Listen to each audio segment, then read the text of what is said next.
merci de nous rejoindre sur Arc-en-Ciel Télévision. Madame, Messieurs, de partout vous nous suivez, bienvenue dans votre programme Santé d'abord, une émission qui est au service de votre bien-être. Alors pour ces magazines, nous avons l'honneur et le plaisir de recevoir pour vous les docteurs Justin, avec qui nous parlerons de l'infertilité, savoir ses causes et aussi ses remèdes. Bonjour docteur. Bonjour madame. Et bienvenue sur ces plateaux de santé. Merci beaucoup. Alors, docteur Justin, vous êtes médecin en reproduction aussi et infertilité. Oui. Alors aussi spécialiste en PMA. Justement. Alors aujourd'hui, nous parlerons avec vous, comme je l'ai dit, de l'entame de l'infertilité.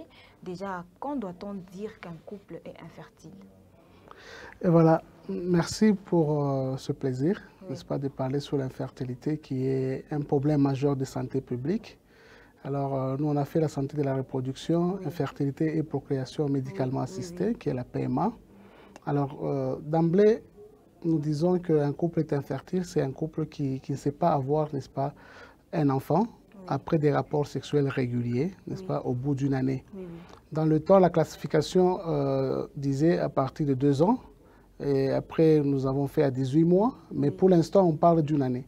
Donc, Oui. lorsqu'on a un couple qui fait des rapports sexuels régulièrement, n'est-ce pas, et au bout d'une année, ils ne savent pas avoir une progéniture, alors là, nous parlons d'infertilité. Et les causes d'infertilité, il y en a plusieurs, n'est-ce pas, pour en débattre. Donc, il y a l'infertilité qui peut être d'origine féminine, tout Oui. comme d'origine masculine. Ah, voilà. Maintenant, aujourd'hui, comme c'est une séance que je peux dire pédagogique, Oui. donc il faudrait qu'on arrive à lever le tabou sur le problème d'infertilité.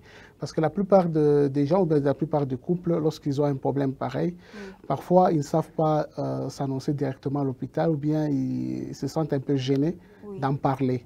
Alors qu'aujourd'hui, l'infertilité, c'est un problème de santé publique, Exactement. oui, qu'on peut parler et on trouve des solutions, Oui. n'est-ce pas?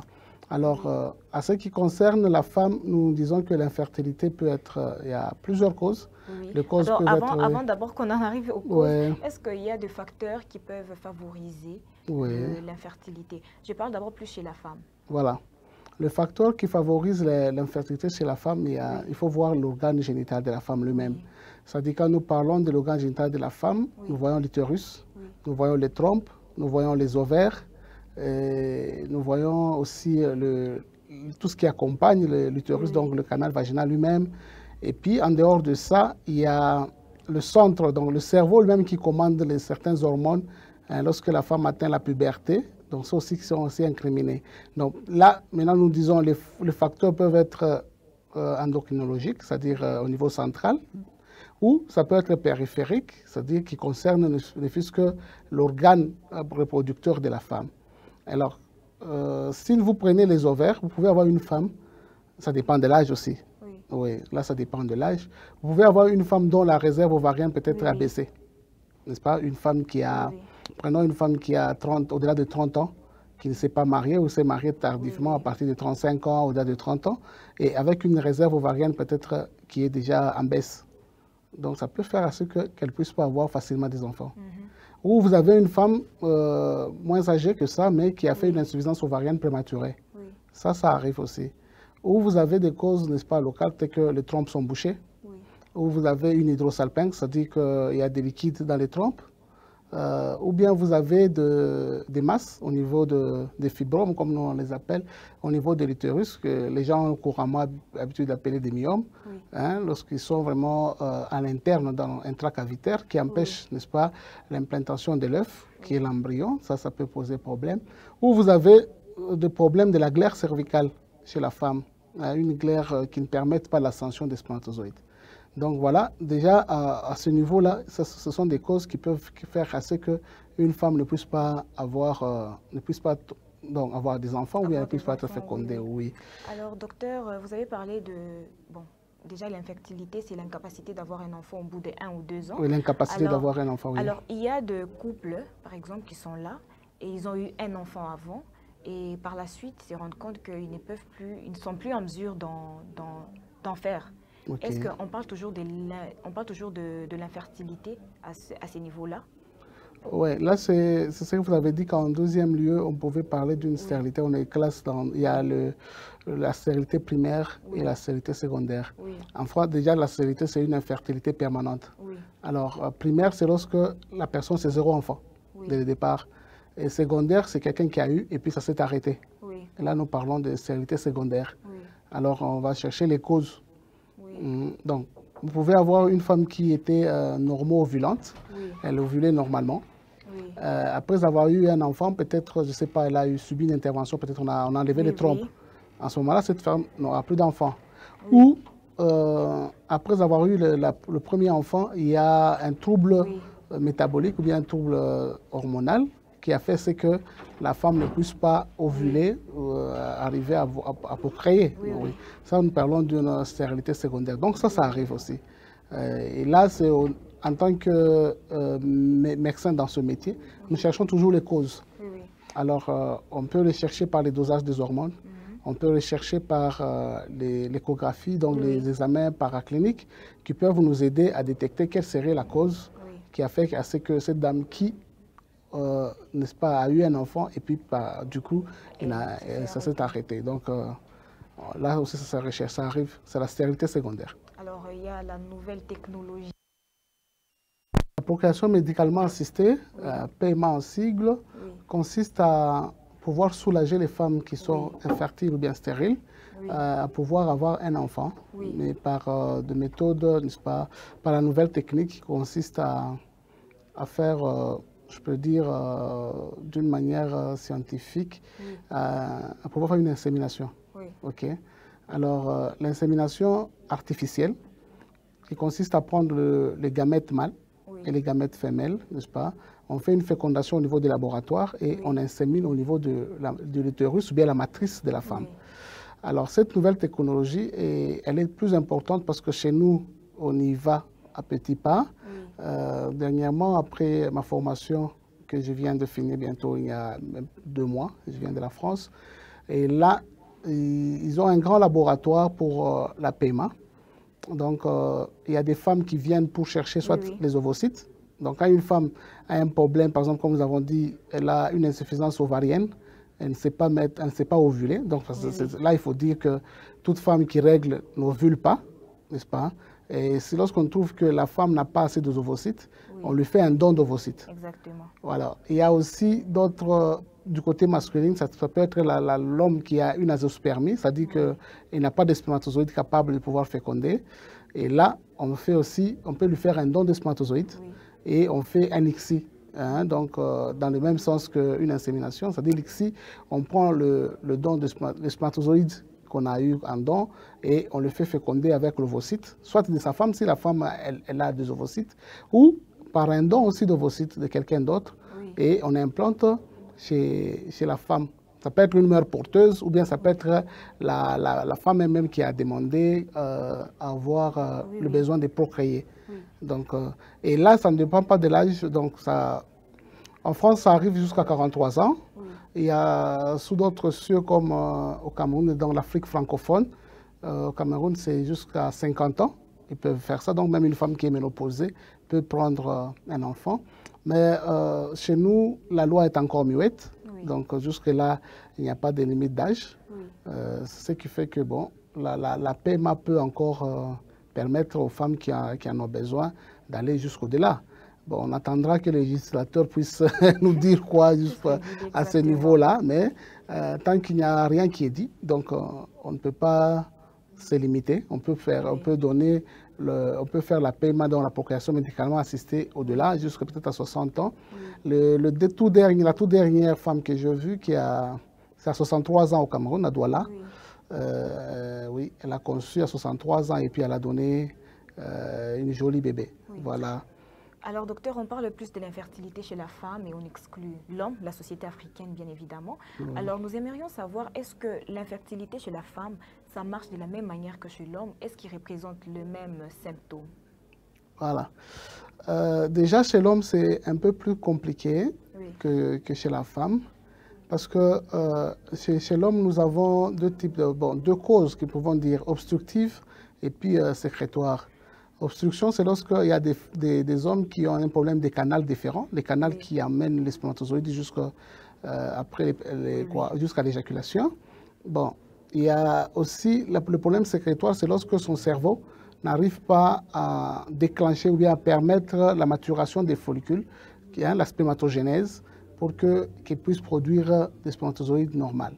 Alors, l'origine centrale chez l'homme a déjà des problèmes très difficiles, c'est pourquoi on va en don.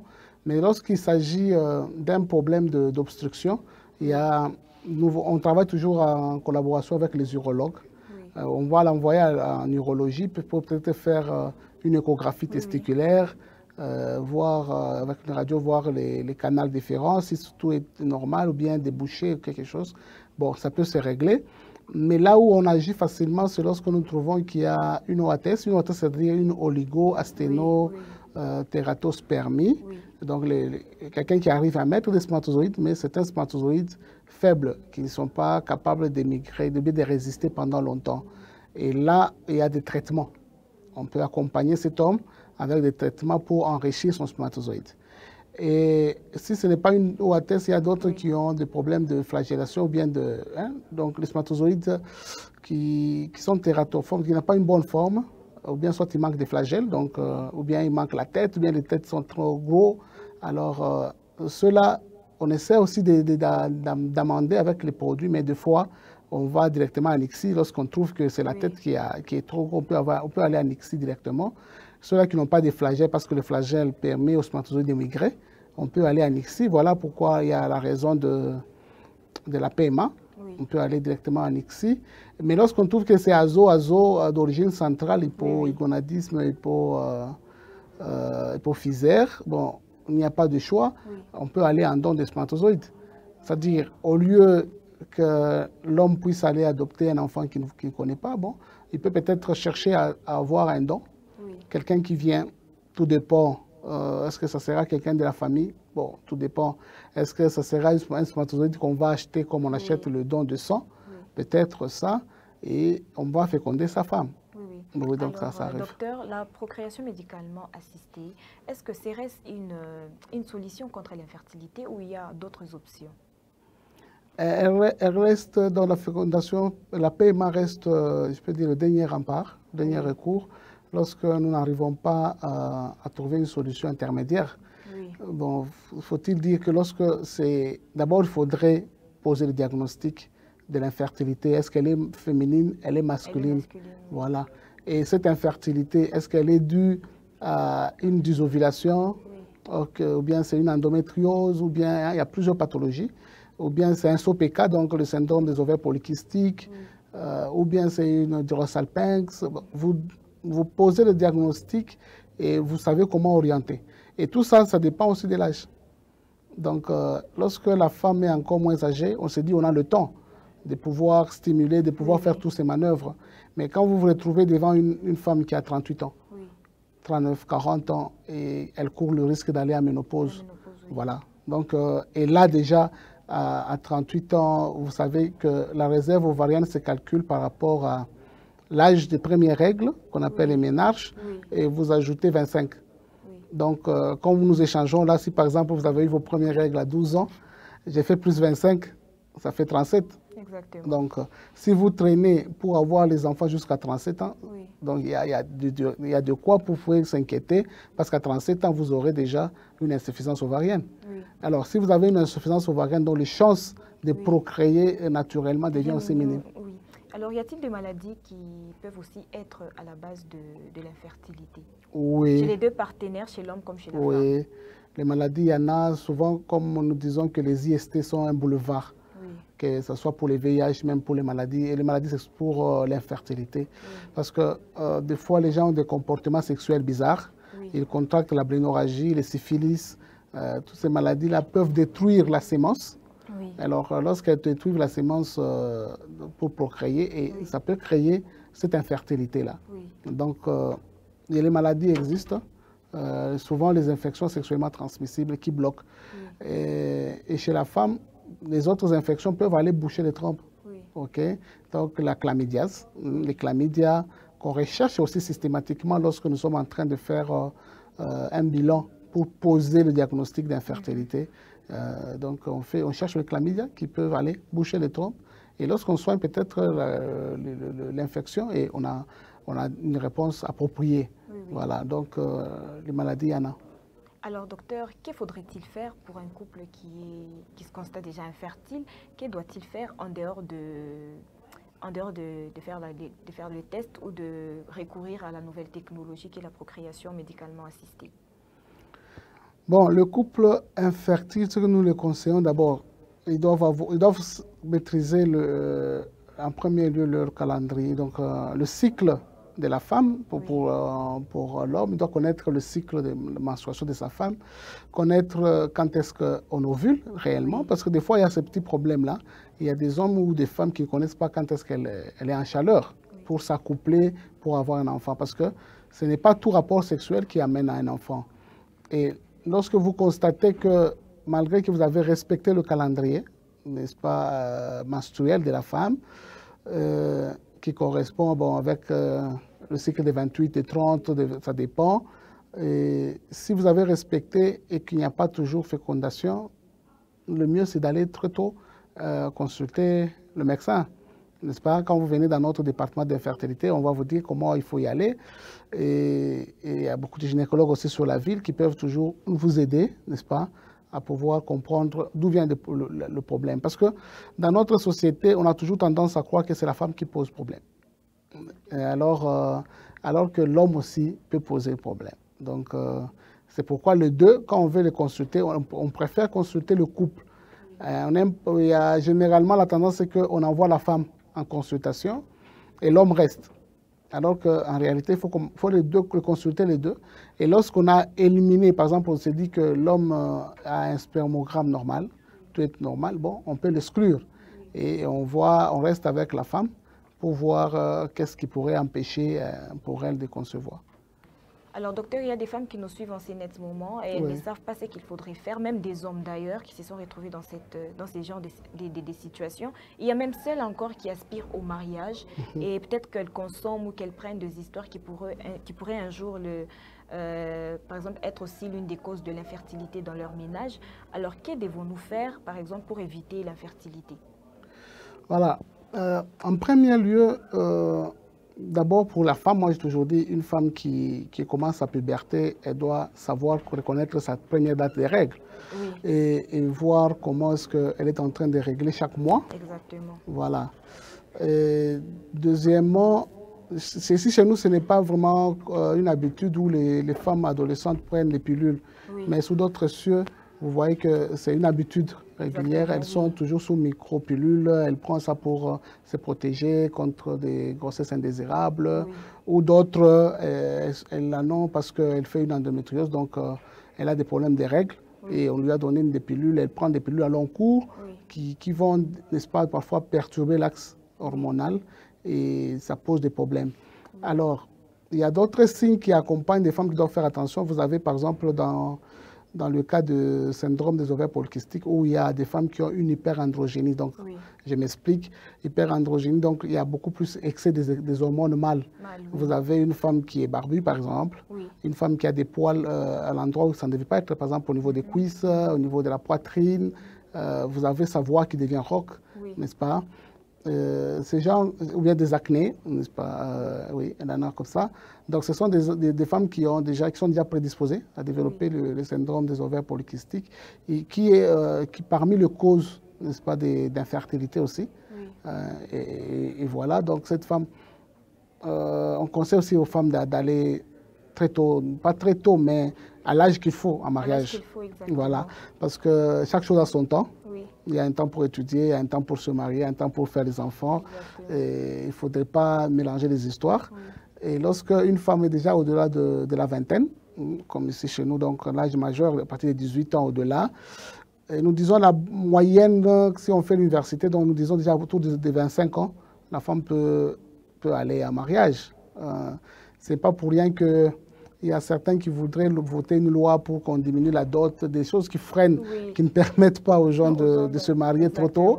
Il y a des contraintes comme ça, bon, on n'en peut rien. Mais pour une femme qui se veut avoir des enfants, elle doit savoir qu'avant la trentaine, c'est mieux qu'elle trouve déjà une solution pour procréer. Parce qu'après la trentaine, il y a déjà des problèmes qui commencent à s'installer. Parce que nous devons aussi connaître que la cavité ou bien l'utérus, tel que Dieu l'a créé, c'est pour pouvoir porter l'enfant ou bien l'embryon. Mais comme la nature a horreur du vide, lorsque ça reste vide pendant longtemps, il y a les fibromes que vous appelez les myomes qui viennent abriter à l'intérieur et qui vont poser des problèmes aussi à la longue. Ça, c'est du côté féminin. Pour les hommes, avec la nouvelle technologie ou bien avec les travaux dans des carrières, des fois on s'expose à l'uranium ou bien on s'expose à des travaux à forte chaleur. Voilà. À ce moment-là, ça altère la qualité des spermatozoïdes. Et lorsque ça altère la qualité des spermatozoïdes, ça va poser aussi un problème dans le couple, dans le ménage, lorsque la personne maintenant a besoin d'avoir une progéniture devant lui. Oui, voilà. Alors docteur, nous chitons déjà. Merci beaucoup d'avoir répondu à notre invitation. Merci beaucoup, madame. Madame, Monsieur, c'est par ici que s'achève votre magazine Santé d'abord. Alors, vous avez la possibilité de retrouver ces magazines sur nos différentes plateformes et Arc-en-Ciel TV officielle. Et surtout, prenez soin de vous. Au revoir.